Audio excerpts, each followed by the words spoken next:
Eu busco evolução para o meu jogo de tênis, mas não me vejo fazendo aulas de troca de bola. Procuro alguém que me ajude no aspecto de preparação física, mental e aperfeiçoamento dos golpes. Esse foi um e-mail que eu recebi do Bruno. Há muito tempo atrás foi quando nós começamos a nossa trajetória e hoje nós estamos aqui para falar do caminho até o número 1 do ranking. Está no ar o podcast O Jogo Interior, o podcast que tem a intenção de fazer você entender como vencer o jogo interior e jogar como você treina e ter a satisfação de jogar tênis. Eu sou Daniel Moraes. Eu sou o Bruno Fernandes. E hoje o episódio é especial porque nós vamos falar da história do Bruno. Bruno é um cara que você já sabe. Bem que você falou que você tinha o e-mail mesmo, né? Eu guardei esse e-mail, tenho esse e-mail especial porque ele foi bem marcante também na minha trajetória para chegar até onde eu cheguei. Porque o Bruno ele conseguiu, acho que naquele momento ali, acho que nem eu tinha clareza daquilo. E quando ele me mandou aquele e-mail falando assim, cara, eu não quero mais ter aulinha de troca de bola, de drill, onde o professor fica de um lado, eu do outro. E aí a gente foi fazer uma aula e daquela aula nasceu essa parceria, que virou uma amizade, virou essa parceria agora de podcast, sociedade, e virou um irmão de vida. E hoje eu vou falar dele porque nessa semana eu recebo uma foto dele sendo o número 1 do ranking que ele disputa aqui em São Paulo, ranking grande. Tem quantos tenistas? Mais de 200 tenistas no ranking? Tem, das 3 categorias, mais de 200 tenistas. Na categoria principal, 32. E ele se tornou tenista número 1 do ranking, que era um dos objetivos que ele tinha. E aí eu queria trazer a história dele. Objetivo do Mental Camp do ano passado. Então, o Bruno, no ano passado a gente fez o Tênis Mental Camp e ele colocou lá como objetivo ser número 1 do ranking. Tinha algumas tarefas. Na verdade, esse objetivo era seu, né? O meu era só entre os 5. Então, uma das coisas legais que aconteceu com o Bruno, antes de eu começar com a história dele, é que ele tem uma característica que é, cara, ele sempre olha porque está faltando. Ele se cobra demais, ele é competitivo ao extremo, detalhista, perfeccionista. E aí ele colocou lá no Tennis Mental Camp, tem um momento em que a gente monta o jogo perfeito que tem que acontecer. E no dele ele colocou assim, você chegar entre os 5 do ranking. Aí eu olhei aquilo e falei assim, cara, se você vai chegar entre os 5, você não chega no número 1. Aí ele disse, mas nada, coloca o número 1 aí. E nessa semana ele conseguiu e eu queria... Vamos fazer uma engenharia reversa com o Bruno hoje e entender como é que é esse caminho, né? E aconteceu de lá, no começo, que nós começamos a treinar, até chegar no número 1. Bruno, me fala então, como foi essa trajetória? Cara, puta. Trajetória bem maluca, né, Dani? Bem maluca, mas acho que tem que começar do começo. Acho que a nossa primeira aula é não sei se a gente já comentou no podcast, a gente já comentou em outras oportunidades, acho que no Mental Camp com certeza comentamos. Eu lembro muito bem da primeira aula, né, cara? A primeira aula, acho que a gente sela isso aí. Acho que você também, não sei se você entende a força daquela primeira aula, mas a aula começa basicamente o Dani perguntando como é meu jogo e eu falando para ele assim, eu saco bem, tenho uma boa direita, minha esquerda é muito ruim e eu gosto de subir na rede e volear. E aí fizemos uma aula, era uma aula experimental. E aí o Dani termina a aula assim, parabéns, realmente você joga exatamente como você falou. Sua esquerda foi uma merda, você errou tudo, você sacou razoavelmente bem, sua direita ok, você voleou bem, você já tá entendendo tudo do jogo. Foi alguma coisa assim. E aí eu falei, pô, é esse maluco que eu queria... mas ele meio irônico, né? Obviamente. Não tava falando parabéns, ele tava falando assim, acho que você nem precisa mais de mim, você já sabe tudo. Agora, o que você quer fazer daqui para frente, né? Acho que foi assim que termina. Não sei se você consegue lembrar mais detalhes, mas eu acho que esse é um momento icônico da nossa parceria. É um ponto de virada, né? Porque o que aconteceu ali naquela aula, que era assim, ele já tinha dentro da mente dele a convicção de como ele jogava. Então o problema não era técnico, o problema não era a esquerda, o problema não era o voleio. A esquerda dele era boa, o voleio era bom, Só que ele já tinha decretado na mente dele que ele não sabia fazer aquilo. E aí, quando eu tenho uma convicção e isso vira uma crença, uma verdade absoluta, a pessoa, a tendência dela é provar que aquilo é verdade. E ela prova como? Inconscientemente, fazendo as coisas erradas e as coisas certas que ela decretou.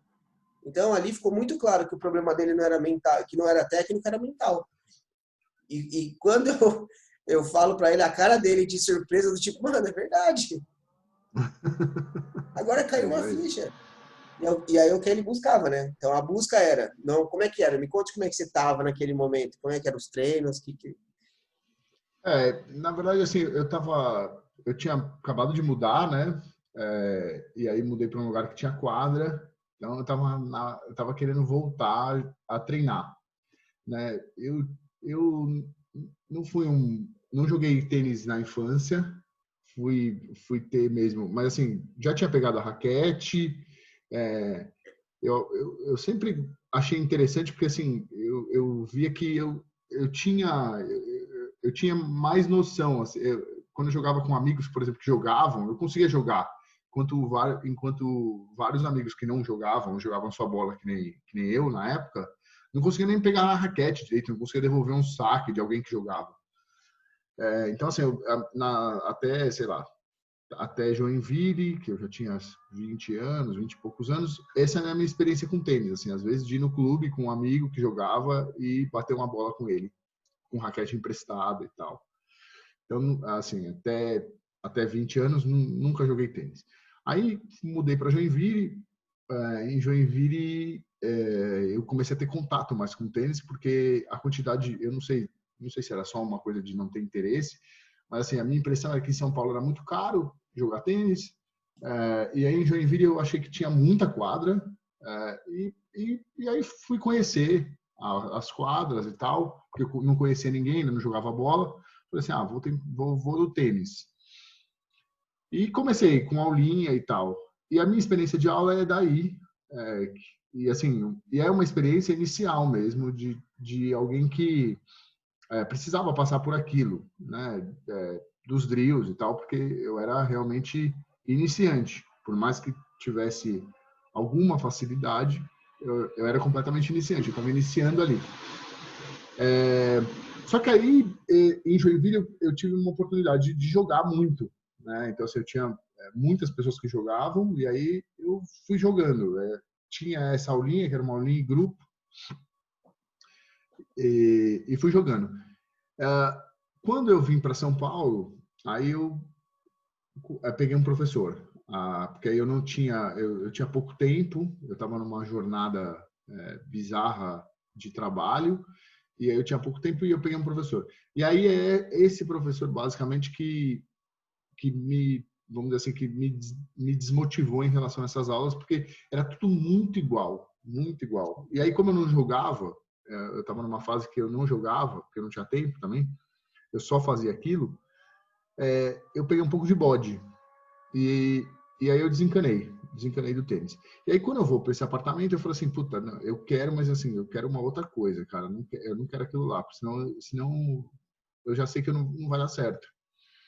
E aí eu comecei a fazer umas pesquisas meio loucas, assim, na internet, de tipo, treino funcional de tênis. Na época acho que eu não procurava exatamente mental, porque acho que eu não tinha chegado nesse nível de entender o tênis pelo lado mental, mas eu queria alguma coisa que me desse preparo físico, que não tivesse só a preocupação com o golpe e tivesse mais uma preocupação de quadra, que me desse um pouquinho mais de entendimento da quadra, porque até ali eu sentia que eu tinha um jogo, e é uma verdade, assim, ainda é até hoje, acho que hoje tá melhor, mas assim, como a grande maioria dos tenistas, um jogo muito centralizado. Então eu entendi que tinha mais coisas ali.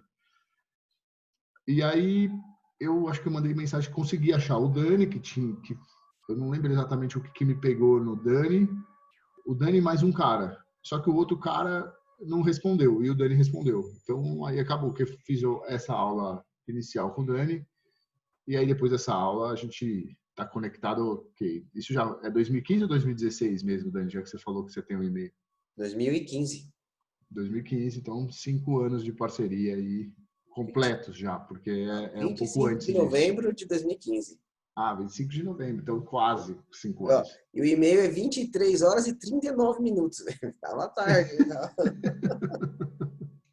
Não, e o legal é que o título do e-mail é Tênis Competitivo. É isso. Aí o objetivo, melhorar ranking. Olha só que legal. Aí eu respondo, ele fala que você tá procurando algo como uma assessoria, que avalie o seu plano de preparação física, mental e de jogo. É isso. Mas assim, eu escrevi tudo isso também sem saber o que era isso, porque não era esse tênis aí que eu tinha já, não. Eu tava bem ainda básico ainda, bem basicão, né? Mas eu já queria isso. É legal isso, é bem interessante, porque é uma visualização bem louca. Acho que hoje eu tô mais perto desse e-mail do que, com certeza, 5 anos atrás. E é legal isso, porque eu tenho uma super... Você falou do negócio da falta, e eu tenho mesmo essa dificuldade de enxergar essa trajetória. E é legal, toda vez que eu consigo ter esses exemplos, eu acho muito louco, porque assim, todo mundo fala, né? Se você não começa hoje, você nunca vai chegar, né? Nunca vai chegar onde você quer, né? Tem um momento de início, as coisas não dão um estalo e você vira é, o, o próximo Bill Gates, ou você nasce a próxima startup, não é um estalo, é um proceder, né? Uhum. Eu lembro que nessa época eu escutava muito da galera de multinível. O cara falava assim, ó, não cheguei aqui agora, eu tô camelando há uma porrada de tempo, por isso agora eu tenho essa minha rede gigante que me dá esse resultado aqui. Mas você só vai ter essa mesma rede se você, decidir começar, e dois, perseverar, porque vai ter um tempo para isso acontecer, né? Eu sempre digo, E o multinível, ele é o pior lugar para isso daí, porque normalmente quando você entra, você está zero de paciência de perder tempo para fazer alguma coisa. Você acha que aquilo tem que começar a dar dinheiro no mês seguinte. Você botou 2.000, você quer 5.000 no mês que vem. você já quer a Ferrari logo que os caras falam ali. Exato, Ferrari, exato. Você já quer pegar o carro do cara, quer viajar, as viagens malucas fazer o dele, você quer isso cruzeiro, aí. já acho que Fazer exato. E se tem um lugar que não é assim, é no multi. Aí só depois que você passa pela experiência, você entende que não é isso. ah, mas acho que é assim em tudo, né? É que Exato. tem uma coisa que eu falo bastante nessa sua trajetória aí, nós vamos encontrar vários pontos de virada, né? Só que o ponto de virada, quando o jogo muda e você começa a ter resultado, alguma coisa tá ruim com você, de repente acontece algo e isso começa a te trazer resultado, é um ponto de inflexão, né? Um ponto de virada. Ele não é que é ficar sentado esperando que ele vai acontecer. É a busca incessante que você tem que vai fazer um dia o start. Eu tenho um exemplo que eu gosto, tem uns garotos que eu fui treinar no Rio de Janeiro. Eu ia uma vez por mês para lá. Aí era muito legal que os moleques gostavam bastante de mim, do conteúdo e tal, da parte mental, mas tinha uma coisa que era, saía da rotina, né? Então quando sai da rotina é legal. E os meninos me ouviam. Eu lembro o treinador da época falou assim, cara, o que você tá falando? Eu falo todo dia para eles, mano, e eles não me escutam. Aí você fala, eles colocam em prática.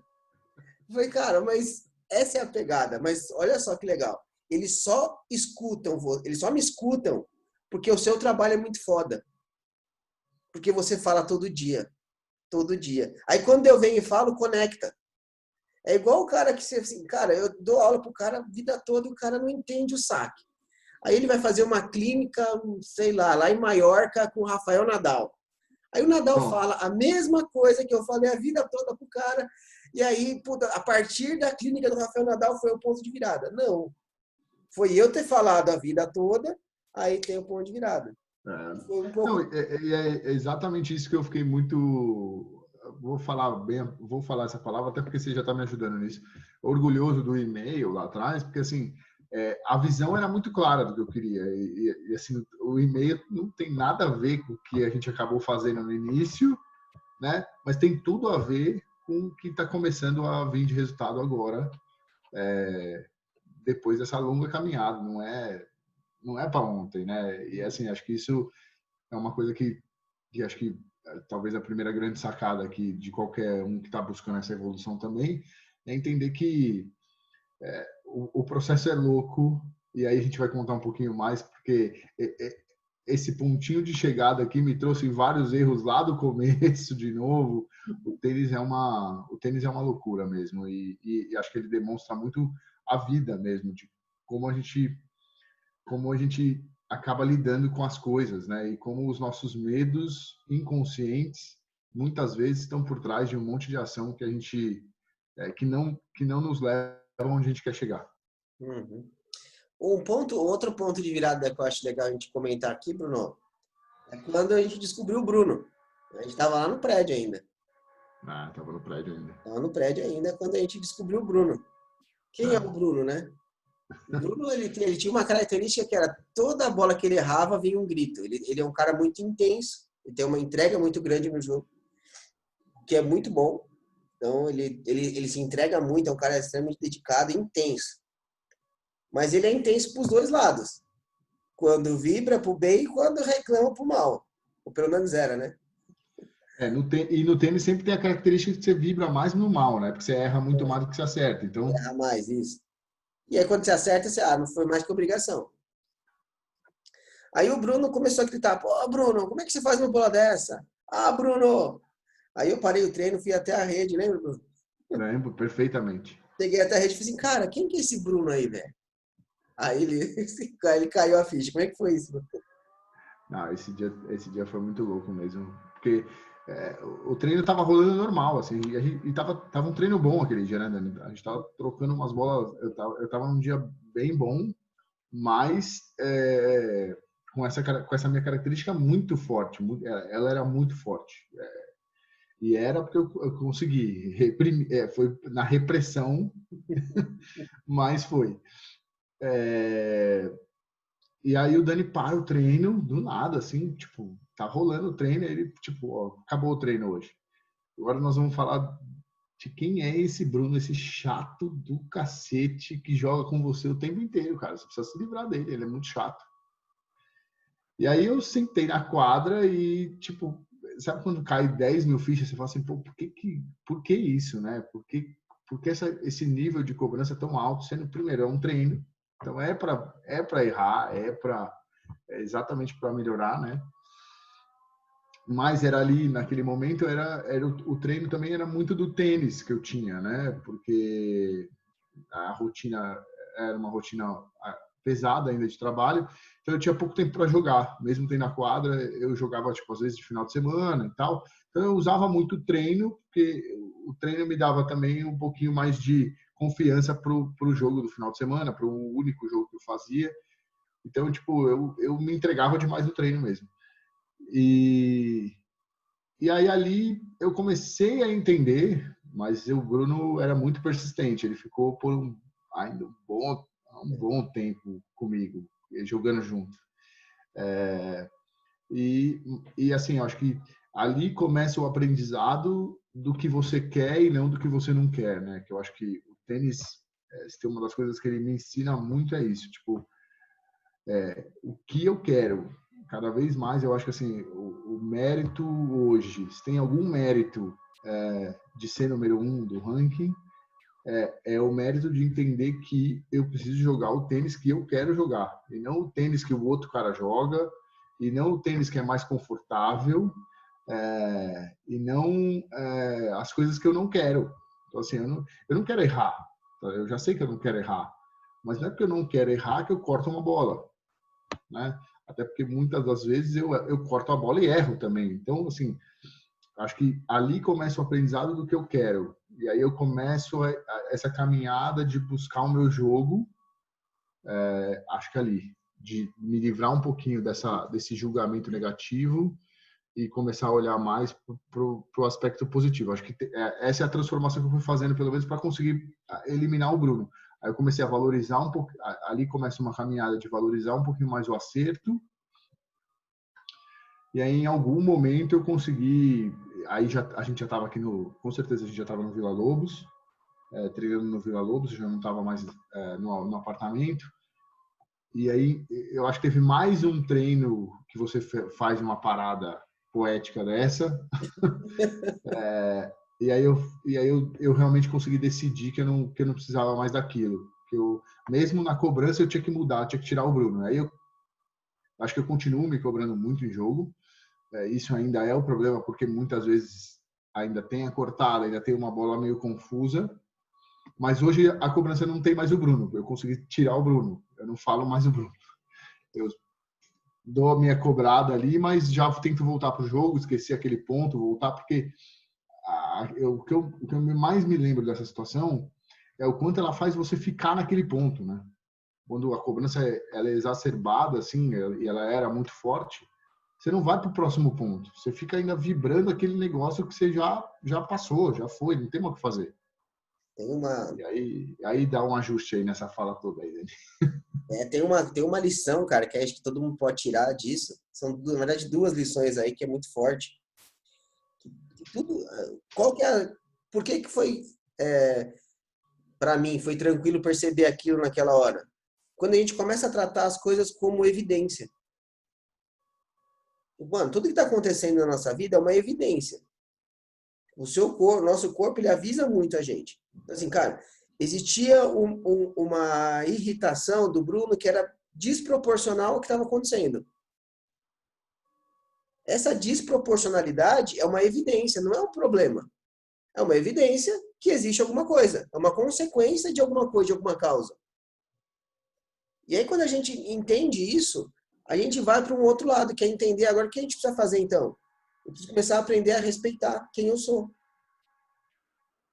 O respeito, cara, é muito doido. É uma palavra muito bonita, né? Todo mundo acha respeito legal, todo mundo quer respeitar. Ah, vou respeitar a velhinha e vou dar lugar no ônibus para ela. Vou respeitar a minha família, os meus pais, vou respeitar. E é fácil esse respeito. O respeito duro é quando a pessoa pensa diferente de você. Ou quando uma pessoa próxima a você, ela não está fazendo aquilo que você acha que deveria fazer. E você respeitar o fato dela estar escolhendo aquilo. O respeito duro é quando a gente está fazendo alguma merda. E não respeita o fato da gente estar vivendo aquilo. Porque se eu não respeito e não acolho, e fico só, o Bruno, o Bruno, o Bruno, o Bruno, o Bruno, eu não estou respeitando o meu direito de ficar nervoso. Não querendo ficar nervoso. Na hora que eu respeito esse meu direito, eu acolho. E aí ele pode ir embora mais rápido. Não é que você não vai ficar mais nervoso. Não é uma positividade barata do tipo, pense positivo. É, cara, acolhe quem você é. Acolhe o momento e deixa ele embora. Porque se você não dá espaço pro seu sentimento, fudeu. Eu falei, eu falei sobre repressão em determinado momento, porque esse foi o aprendizado, foi como eu aprendi. Porque em algum momento eu vi que não conseguia me livrar, então eu decidi reprimir, né? Mas eu acho que eu começo a resolver, porque eu ainda tenho o Bruno aí, ele só não sai mais o Bruno, eu troquei a palavra, mas ainda tem a cobrança. Mas hoje em dia eu acho que eu estou muito mais nesse seu caminho. De mesmo quando acontece, deixar acontecer, entender que tem uma parte que tá puta, errou, tá tudo, mas tá tudo bem. E que a gente precisa fazer diferente da próxima vez, porque aquela lá não dá mais para voltar. Uhum. Aquela já foi. Sim. Então, se eu fiquei puto com aquela, tá tudo bem, beleza. E eu acho que isso cada vez mais conecta comigo aí em outras coisas que eu estou estudando, que é o quanto a gente não foi treinado para se respeitar, né? Sim. Então, tem um exemplo que me pegou em algum momento aí da minha trajetória, que fala assim, pô, a criança quando de repente está num restaurante com os pais, pequeno, e não tá afim de estar ali, né? E aí vem tudo para você ficar ali. Então, assim, você está causando no restaurante. Aí o que acontece? Ou uma bronca, pra você ficar quieto, ou um tablet, pra você se entreter com uma outra coisa, mas pra você dar um sossego, né? Então, quanto a gente foi treinado sempre de ter ou a bronca ou alguma outra coisa para fazer uma coisa que a gente não quer fazer, que era estar no restaurante. Então, isso é muito enraizado na gente, né? Então, assim, a gente nunca... eu estou lendo um livro agora que tem mexido muito comigo, que é um livro do Osho, que chama Emoções, e o livro fala muito da raiva, e ele fala quanto a gente foi treinado para não viver raiva, tipo, quando na verdade assim, raiva é só mais um sentimento que pode virar compaixão, que pode virar um monte de coisa, basta você ter sem atacar ninguém. Você pode ter raiva, né? Você Quer não outro exemplo precisa, disso? pode. Chorar é feio, você não pode chorar. Chorar é Uhum. coisa. Vem um Esse, machismo. esse eu não tenho. Esse eu nunca tive. Então eu sempre fui chorão pra cacete. Ah, não, homem não chora, coisa do tipo assim, né? Que a gente ouviu bastante, cara. E chorar, de novo, é uma tristeza, é uma emoção, às vezes uma coisa positiva, né? Que você tá feliz. E é só chorar, é só botar para fora. Quanto mais a gente coloca essas emoções para fora e respeita o fato delas existirem, mais fácil a gente entende, acolhe e mais fácil a gente muda. Cara, isso é um Verdade. baita de um aprendizado. O respeitar num patamar mais profundo. E não sair do básico e ir para um respeito mais profundo. Muito, Verdade. muito bom. Mas aí, Bruno, depois disso, então, começou a ganhar de todo mundo. Foi isso? Como é que Não. foi os jogos? Como é que foi o torneio? Eu acho que aí dá para lembrar de outro momento é, muito relevante, que também é uma passagem dessas do Dani, de parar o treino no meio do caminho, que eu acho que tem um outro aprendizado aí muito legal, que a gente já comentou em algumas oportunidades também, que também é um treino, e aí, pô, eu falo pro Dani, pô, já tô aqui e tal, não sei o que lá, blá, blá, blá, mas agora tem isso, aquilo, tal, tal, e aí ele para e fala assim, senta aí de novo hoje. E aí ele vai na rede, eu lembro da cena dele na rede, assim, fala assim, ó, imagina o seguinte, daqui do início da quadra até o meio da quadra é um caminho, é uma coisa. Agora, nesse nível novo que você chegou, começou tudo de novo, do meio da quadra para o final da quadra, é outra coisa, outro caminho, tem outros desafios, outras coisas. Ah, o baloeiro, de repente, vai te incomodar menos, mas vai ter uma porrada de outras coisas que vão surgir nesse caminhar. E, e, e entender isso naquele momento foi bastante interessante, assim,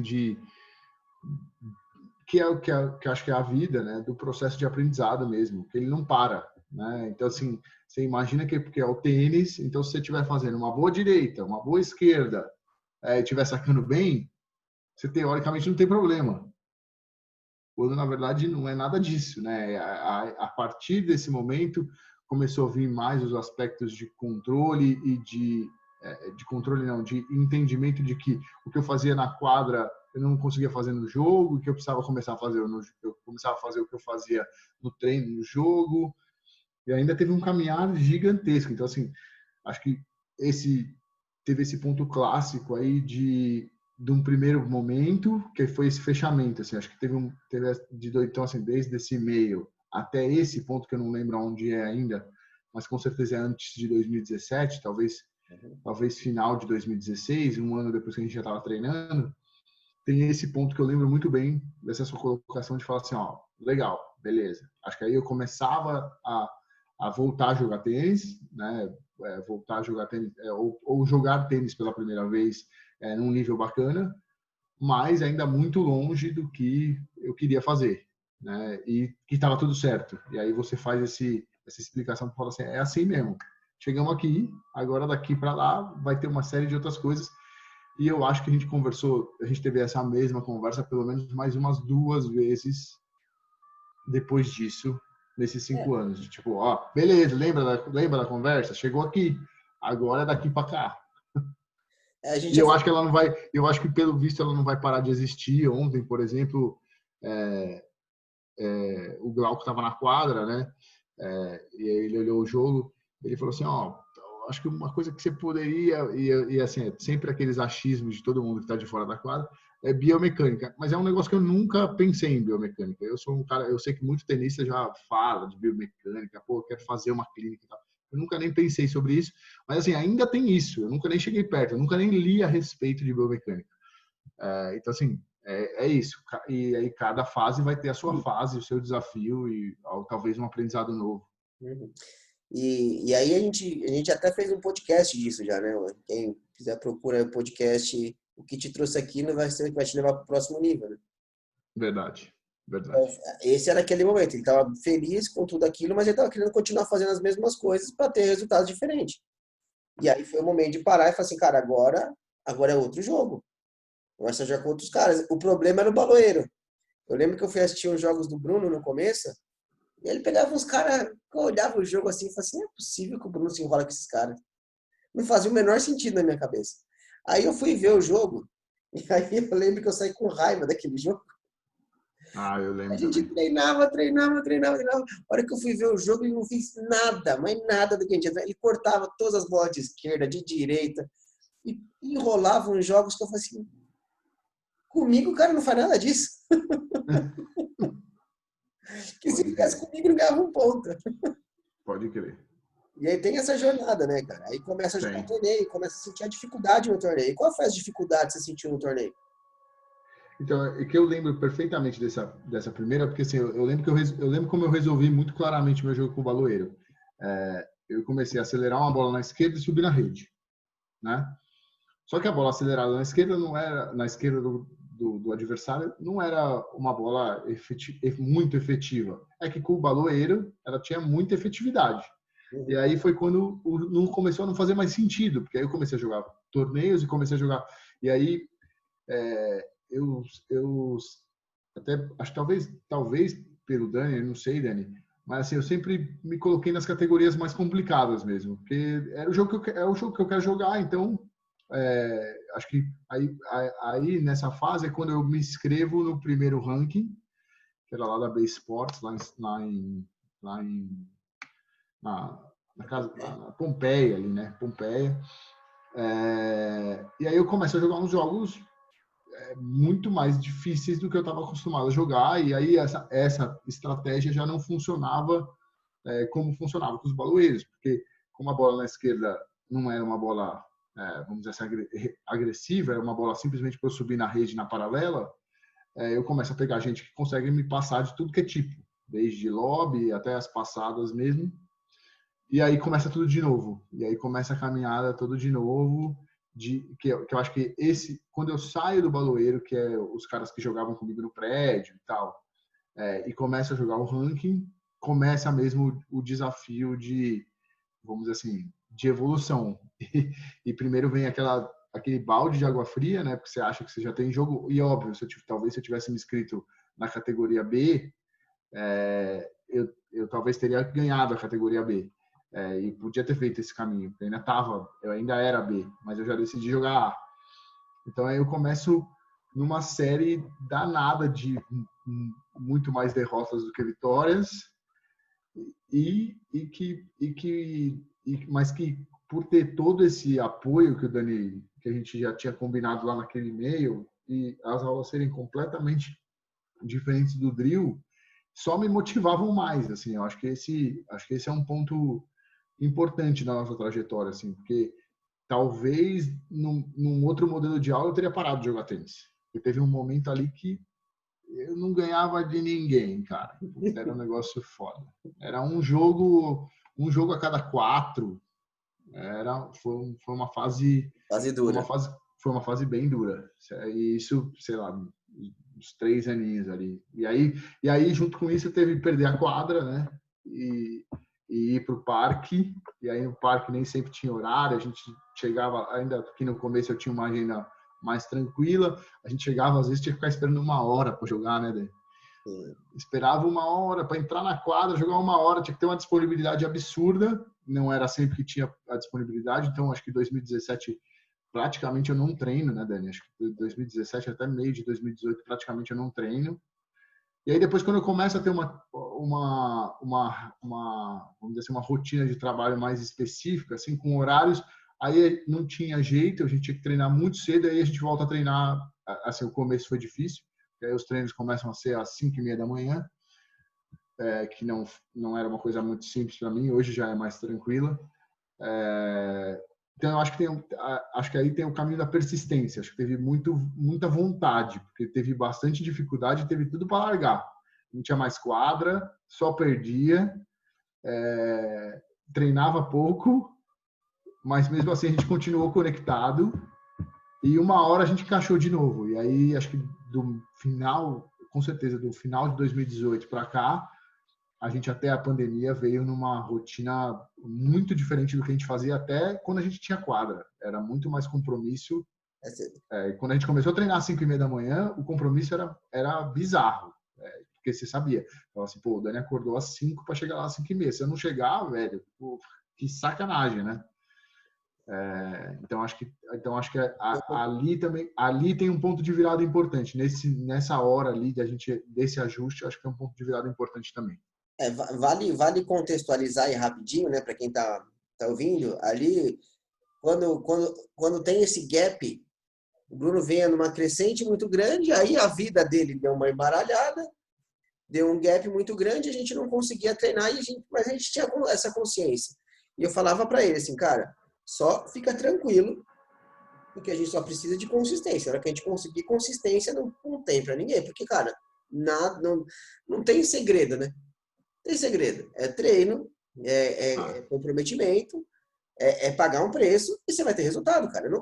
Não tem segredo, cara, de verdade. Mas tinha que manter ele com a cabeça, a gente sempre se manteve conectado. E aí foi um momento do treino, né, Bruno, que eu acho que é até interessante, porque quando a gente sai, não tem mais o condomínio, a gente vai pro parque, a gente acaba se conectando muito mais fora da quadra ali, e consegue ter conversas muito bem direcionadas que ajudou demais, né? Então, agora... E aí eu acho que também tem a ver com a sua evolução, né, Dani? Porque aí você tava muito já no seu processo de parar de dar aula, porque até quando a gente está no prédio, você ainda está muito no processo da aula, do seu projeto com os condomínios, você tinha um projeto com os condomínios, mas muito mais físico, né? Muito mais de, tipo, vender serviços de educação física. Sim. E aí, quando a gente vai para o parque, você começa a sua transição também de, tipo, sair da quadra para entrar mais nesse aspecto mental, no aspecto do coach, e todos os seus treinamentos. Você se conecta com vários caras brilhantes. Shinya Chique, acho que foi o primeiro, e depois o Corpo Explica. E aí é esse momento aí que a gente vai... Que a gente fica mais fora da quadra, é verdade isso. E aí dá um salto grande. Aí tem outro, a gente começa os treinos, aí os resultados começam a aparecer, né, Bruno? Começa a ganhar bastante jogo, já começa a ter uma relação de vitória e derrota maior, já começa a ficar legal, né, a brincadeira. Só que aí o Bruno se encheu, né? O Bruno, assim, quem já teve a oportunidade de ver jogando, o cara tem um bom saque, joga bem intenso. Aí ele chega Ele chega um dia pro treino e fala assim, cara, hoje eu vou passar por cima, velho. Hoje não. Ele tinha ganho, acho que ele tinha ganho 4, 5 jogos. E aí ele vem cheio. Hoje eu ganho. Hoje você tá ferrado. Eu tava muito animado e foi um pouquinho antes da pandemia, né? Foi tipo início desse ano, isso. Aí eu falei assim, beleza, véio, você vai passar por cima, passa. Só que eu tenho a prerrogativa de ser o professor ali, né? Eu que mando naquela... Eu que escolho os exercícios. E a função, e aí acho que fica a dica também para quem está ouvindo e é técnico de tênis, é professor de tênis, é alguma coisa do tênis, ou você que é aluno e fala para o seu professor, a função básica do professor é gerar desafios para que o aluno evolua, para que o seu cliente evolua. E eu sempre brinco com os meus clientes, brinco muito com o Bruno, que o meu papel é ferrar com a vida deles.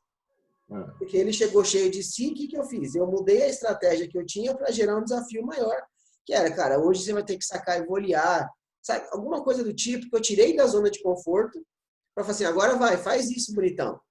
Foi o dia que ele ficou bagunçado, perdeu aquele jogo, perdeu o jogo e saiu desconcertado. Ah, mas isso não é ruim, cara? Isso é o desafio que faz incomodar, o incômodo gera o crescimento. Como é que foi, Bruno? Cara, e é muito louco porque agora a gente não tá... o parque até já está aberto, mas as quadras estão fechadas, então assim, a gente já está há 5 meses sem bater bola. Mas obviamente super conectado aqui com o podcast, talvez mais conectado do que batendo bola. Mas eu tô passando por isso agora, né? Porque aí eu tô quis continuar fazendo aula, tem um outro Dani também que me ajuda. Acho que essa é uma diferença interessante, assim, do Dani para a galera. Como a gente joga mais, né? Então, assim, o Dani é um cara que não tem drill. sempre os desafios estão ligados aos jogos. E aí você sempre está nesse risco, que eu acho que talvez seja um receio de muitos professores de botar o aluno numa condição de tipo se questionar, né? Mas é só, no meu ponto de vista, é só olhando para essas coisas que você vai ajustando, né? Então, se não me engano, não foi saque e voleio, mas a gente tinha que trocar 3 bolas antes de matar, se não me engano, e você usou aquela sua estratégia que é bem complicada comigo, que é a bola alta no fundo, e aí danou. Tipo, eu tinha que devolver a bola, não podia matar ainda o ponto, era alguma coisa assim o exercício. E aí, então assim, a gente, imagina, é um jogo normal, não é na direita ou na esquerda, era um jogo, só que você tem que devolver 3 bolas e aí depois você pode, aí começa o ponto. Então tinha que ter 3 trocas para começar o ponto. Só que aí o Dani começou a complicar nas 3 trocas, porque aí você vai jogando um pouquinho mais leve, precisa ter as 3 trocas. Aí o Dani levantava a bola. E aí, normalmente, nas 3 trocas, ou eu já errava antes de começar o ponto, ou quando começava o ponto, eu estava com uma bola alta para começar o ponto. Que ainda é o meu calcanhar de Aquiles. Vai acabar, mas ainda é. Então, bola alta no fundo, né? Então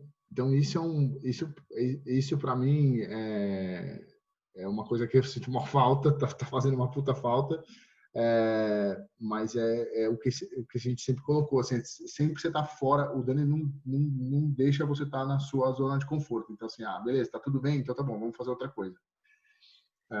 O que eu acho que faz uma diferença danada, porque você vai ganhando repertório, né, Dani? Acho que é daí que vem meu repertório. Hoje eu me vejo, por exemplo, correndo muito menos na quadra. Eu consigo assim, uma coisa que eu sempre quis fazer.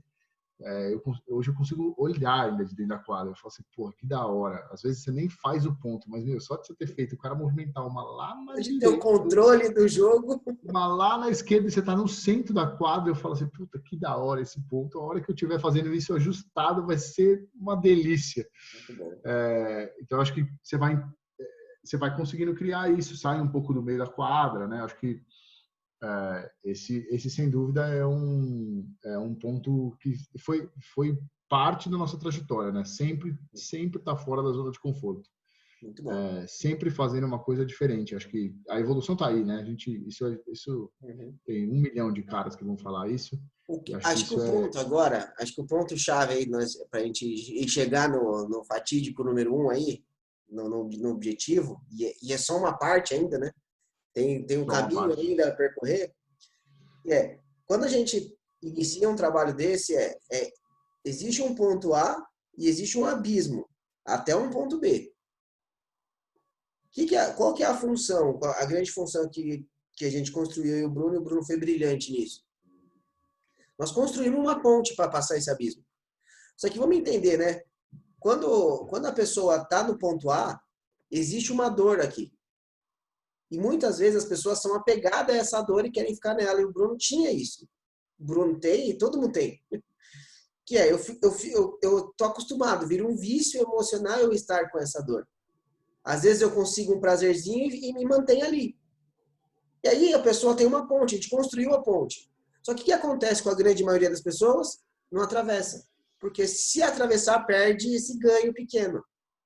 Isso é um baita ponto de virada, hein, gente? Porque se eu ficar preso aqui e não atravessar a ponte, tá errado? Não tá errado, é escolha. Só que você escolheu ficar na dor. E essa ponte, ela desaparece. E aí depois você vai querer ir, você vai cair no abismo. Você vai cair no abismo. Qual foi o brilhantismo do Bruno?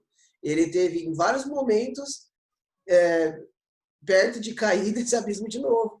Ele voltava e construía mais um pedaço da ponte, e construía mais um pedaço da ponte. Aí ele resolveu que ia atravessar, ia pagar o preço. Porque quando a gente fala de ser número 1 do ranking, e a gente estava conversando disso antes aqui de começar o podcast, nem sempre é o melhor. E olha que doido que é isso. Muita gente quer ser o número 1 do mundo, acha que tem que ser o melhor do mundo. E olha isso, cara. Certeza que existem jogadores melhores que o Federer, que o Nadal e que o Djokovic. Só que a gente não conhece esses caras. E nem vai conhecer. Porque esses caras não pagaram o preço, esses caras não atravessaram a ponte. Eles não quiseram pagar esse preço. No ranking que o Bruno joga, com mais de 200 tenistas, Certeza que ali tem muita gente que ficou no meio do caminho, que poderia ter condições de ter virado, mas é que a gente estava falando. Nesse caminho aí, nos últimos 3 anos, teve 2, 4, 5 número 1 do ranking que o Bruno joga. E ele virou agora. Então, é uma baita de uma conquista de um cara que pagou o preço. Não é um cara que ficou lá sentado esperando, querendo. Muita gente quer. Pagar o preço que pouca gente paga. Então, construiu a ponte e atravessou a ponte. Bruno, como é que foi se virar número 1? Qual que é a sensação de ser número 1? O que muda ser número 1 no ranking? Não muda nada, mas a sensação foi boa. A sensação foi boa, era um negócio, a conquista de um objetivo, acho que isso é legal. E assim, até um objetivo de novo, que é um negócio que eu tenho tentado aprender muito, que às vezes muita gente acredita muito mais em mim do que eu mesmo, né? Tipo, o meu objetivo, na verdade, está cumprido já faz um tempinho já, porque eu já tô entre os 5, já desde antes da pandemia. Ou seja, logo depois do Mental Camp. Mas ser número 1 era um objetivo que, como eu disse, foi colocado pelo Dani. Então, assim, a sensação foi muito boa e assim, foi muito legal o processo, porque acho que eu tive 3, na verdade, assim, na pandemia eu acabei jogando muito com as mesmas pessoas, então eu fiz alguns jogos e eu estava numa fase de não perder, mas também porque os jogos também não eram os jogos mais desafiadores do tênis. E aí tem 3 jogos muito interessantes, porque são jogos que eu já podia, então tem 2 jogos que eu já poderia ter sido número 1. E são 2 jogos que eu não consigo jogar, cara. Negócio maluco. O primeiro, eu marquei o jogo tipo na hora do almoço e foi um dia que estourou um monte de pepino no trabalho. Então, ao longo que eu fui jogando, eu tive que parar 3 vezes para atender 3 pessoas diferentes e ainda fazer meio que uma mini reunião no meio do jogo. Então, tipo, um jogo que eu não joguei. Fiz várias outras coisas e joguei tênis. E aí, no final de semana passado, eu fiz um jogo difícil, um jogo complicado, mas que eu não consegui jogar. Porque assim, eu cortei bola de direita que fazia, sei lá, eu nem lembrava quando tinha sido o último jogo que eu cortei bola de direita. Então, assim, do quanto inconscientemente, e hoje você falou uma coisa para mim antes do podcast que eu acho que vale para todo mundo, ele falou assim, Bruno, você precisa começar a se empoderar disso, né? De quem você é. Porque, no final das contas, você tem essa sensação da falta, você sempre fica olhando para o que falta, e talvez essa olhar pela falta é porque qualquer micro conquista dentro dessa falta é uma conquistinha, e aí você tem esse prazerzinho. Mas, cara, não tem mais nada faltando. Começa a olhar para tudo que você já fez, tudo que você já construiu e só vai embora, entendeu? Então, acho que esse é um ponto importante. E no jogo de ontem, também teve isso. Eu começo muito mal, jogando um jogo esquisito, com uma mudança que eu quis fazer também de saque, mas não foi isso. O saque continua não me atrapalhando. Então eu tô perdendo de 4-2, e aí um lance daqueles terríveis, assim, né? Troca de bola no meio da quadra, eu vou subir na rede, mas assim, bola para atacar. Eu dou uma cortada nela para subir na rede, ele não toma passada, mas ele vem para um voleio bem baixo e eu não faço voleio. E aí eu falo, não, chega. Posso até perder o jogo, não tem problema nenhum, mas eu vou jogar o que eu tenho que jogar, cara, senão não dá, né? E aí eu acabo quebrando ele, 4-3, depois desse ponto, acho que tava acho que 40-30 para ele, mas aí eu consigo voltar no ponto, 40 iguais, e lá é no edge, né? Então eu quebrei ele, e aí volto pro jogo no 4-3, e aí o jogo vai equilibrado, o primeiro set ainda, mas assim, eu paro de cortar, realmente depois desse ponto eu não cortei mais a bola, então eu consegui sair daquele meu abismão lá de criar o problema, levo o jogo até o tie-break, ganho no tie-break 7-6, e aí no segundo já leve, eu comentei muito com o Dani, que eu acho que é uma coisa que você precisa se acostumar, né? Ainda não veio um primeiro torneio também, esse é o segundo objetivo do ano, de você estar pressionando, você acaba criando uma pressão, você quer tanto aquilo que você acaba criando uma pressão inconsciente de chegar naquele lugar que você quer, mas aí eu ganho 7-6 e aí consigo jogar leve o segundo set, e aí faço um 6-1 e cumpro o meu primeiro objetivo cumprido. O legal, cara, é que assim, né? É que, de novo, você foi para um desafio e na hora que você está vivendo o desafio, agora é uma coisa nova, porque eu nunca vivi isso e agora eu vou ter que aprender a viver com isso. E tá tudo bem. De novo, agora eu vou respeitar esse meu momento, vou acolher esse momento para poder fazer aquilo que eu tenho que fazer. Isso vale para qualquer coisa, né? Não é só, porque o Bruno virou o número 1 do ranking. É cada um dentro do seu desafio. Na hora que você for viver ele vai ser duro. E o que você tem que fazer? Vivê-lo, respeitar as dores, respeitar os incômodos, para poder aprender com aquilo e continuar e seguir. Muito bom, Bruno. Parabéns, cara. Você merece mais que acho que qualquer um que eu conheço aqui. Conheço, que né, é duro quando você conhece a pessoa e vê toda a trajetória dela, tudo que passou e o quanto é importante, né? Eu queria encerrar falando, perguntando e vendo o que isso representa para você, essa trajetória toda. Não só no tênis, mas dentro da sua vida, o que foi para você tudo isso? Cara, eu acho que com você com certeza já falei sobre isso, já falei com mais pessoas também. O tênis ele me acompanhou num período de muitas mudanças, né? E é sempre muito engraçado como funcionou o tênis para mim, de as coisas que normalmente eu via no tênis acontecer, as dificuldades ou não fazer aquilo que eu quero tanto e tal, quanto isso foi mudando minha vida também, né? Então eu acho que o tênis ele representou muito isso nesses 5 anos. E eu acho que ontem é um pouco da fase que eu tô de realmente agora tá pronto para entregar meu potencial, sabe? Acho que é um pouco disso, sabe? De não só no tênis, em outros aspectos, no meu projeto profissional, nos meus projetos paralelos. Eu estou muito numa fase de ação, e eu acho que o tênis, de novo, vem na frente para mostrar que é isso aí, que é ação, sabe? Tem um ponto que a gente não falou disso, que dá para falar rapidamente, que acho que resume tudo isso. Eu tenho 3 palavras, na verdade 2 palavras que ficaram muito fortes, pelo menos no tempo recente, nesse caminhar, né? Então, o primeiro foi intensidade, né? De entender intensidade e força. O Dani falava às vezes intensidade. Cara, você precisa estar intenso, né? Porque eu sou um cara que joga intenso. Então, ele fala, sempre, o Dani sempre me orientou para estar em movimento nas devoluções de saque, para estar ativo, né, mesmo nos pontos parados e tal. Eu tinha muita dificuldade de entender intensidade e força. Então ele falava intensidade, eu botava força na bola, aí a bola ia na parede. Então, primeiro teve intensidade, aí depois que eu comecei a entender o negócio da intensidade, eu fui para uma outra palavra que foi confiança, de querer ter confiança para fazer as coisas. Tá faltando confiança. A hora que eu confiar, acabou. E aí o que eu entendi agora nesse final, e principalmente nessa fase, que não tem nada disso, né? Tem e você ir lá e fazer aquilo que você tem que fazer. O grande problema é que a gente se apega nessas coisas e muitas vezes aí na hora que chega o desafio, você não faz aquilo que você está treinando para fazer e aquilo que você quer fazer, né? Você vai lá e corta a bola. Você vai lá e, cara, começa, tipo, começa a ver problema onde não tem problema. Por exemplo, teve um momento ali que eu comecei a ver problema no meu saque de novo. Eu falei, eu tô sacando muito forte, e o cara tá devolvendo a bola alta, funda, que é a bola que eu não quero.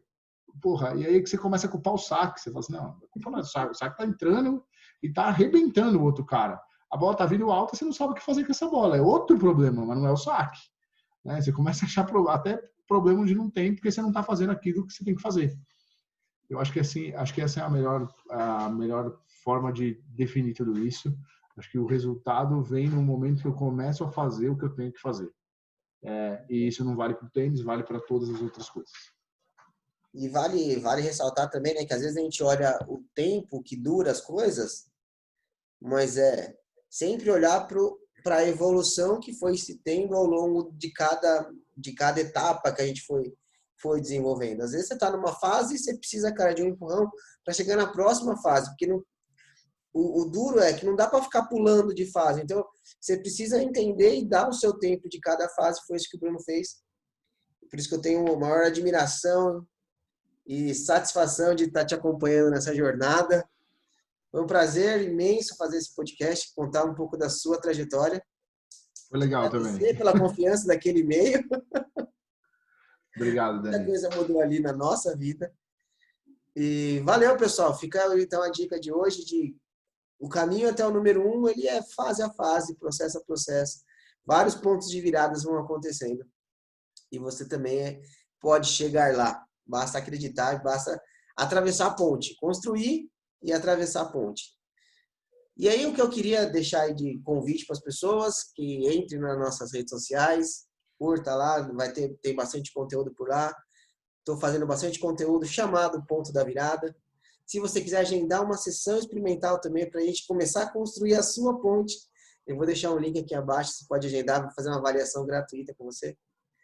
Brunão, parabéns, curta o momento. Obrigado, Dani. Valeu, pessoal, Obrigado, um Dani. abraço. Até a próxima. Valeu, abraço.